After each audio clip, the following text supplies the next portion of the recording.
Hey, it's him. And this should be a short one because I'm really just going to vent about how stupid and useless this book was for me.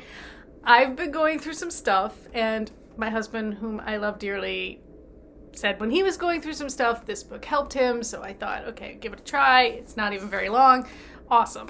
But this book, which kind of poses as some kind of philosophical self-help stoicism thing, it promises not to be glib or, I don't know, like false optimism kind of thing, still is kind of glib and false optimism.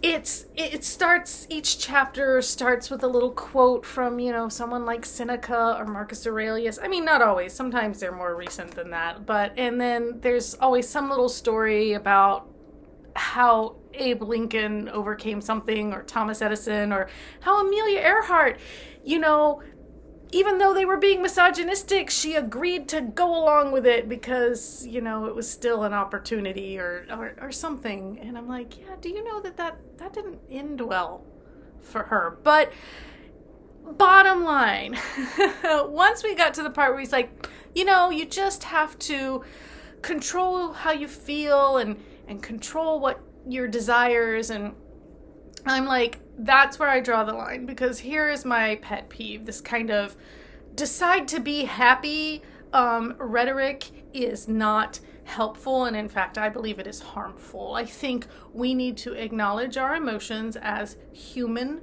feelings that are normal, okay? And not be like, oh, I shouldn't feel this way. Oh, this is bad of me to be jealous or judgmental or whatever the negative emotion is, because those are human ways to feel. I've always told my kids that it is normal to be judgmental of other people. Like, they're like, oh, you shouldn't say that. I'm like, it's normal. What isn't okay is when you weaponize those feelings. If I'm judgmental and then mean to somebody, if I'm doing the mean girl thing, then that's not okay. But it is absolutely normal to have a feeling where you think, wow, that person's hair, that's not flattering, or whatever. Those clothes were a choice. That's normal, and it's fine, okay? And sometimes we can't control what we want. We can tell ourselves it's not practical. We can tell ourselves we shouldn't want something, but we're human. And, sometimes we want things that are bad for us, or sometimes, we want something that is literally outside our reach or ability or capabilities. This book just really struck me as something is written by someone who had never really had to deal with true obstacles. Like, he believes the world's a meritocracy, and that if you try hard enough, you'll get it. If you persist enough, you'll get it. There's actually a point in time, I believe, where sometimes persistence doesn't pay off. Sometimes it is wasted effort. Sometimes you are throwing away your energy, your time, your money, pursuing something, and you have to stop and think, no. Not, oh, the obstacle is the way, I'll get there. I'm like, for some people that's true, mostly white men, okay? But for a lot of us, that's not the reality. And this book has, again, just kind of that sense of false positivity of, well, you just have to try really hard and take some action and, change the way you think. I believe in changing the way you think. I do. Keeping that gratitude journal, writing 3 things down every day that were good, no matter how small. And I do think you can train your brain to look for the positive, and then you feel less negative overall. I do believe in that. But, I don't know. This book rubbed me the wrong way. It hit wrong for me. I found it really kind of annoying. At first it was just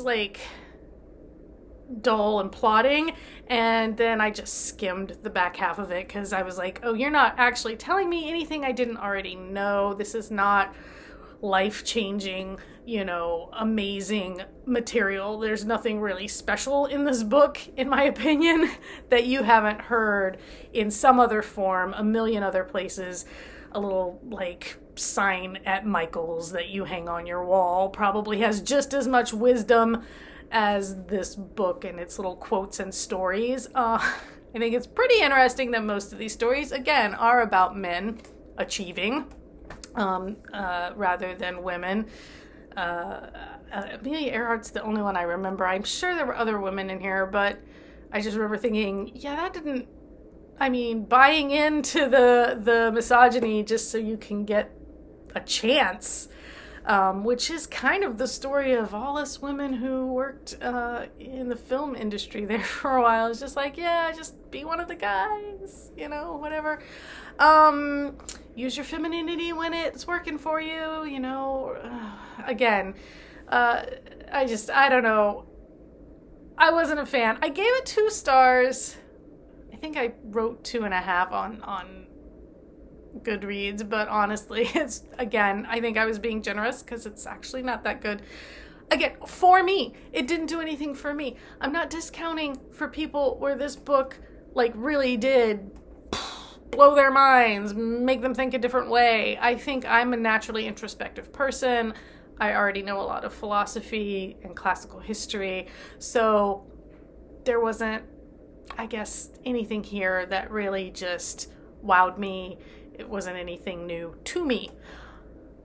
So, in any case, that's my take on The Obstacle is the Way. If you've read it and you feel differently or the same, let me know. If there are other self-help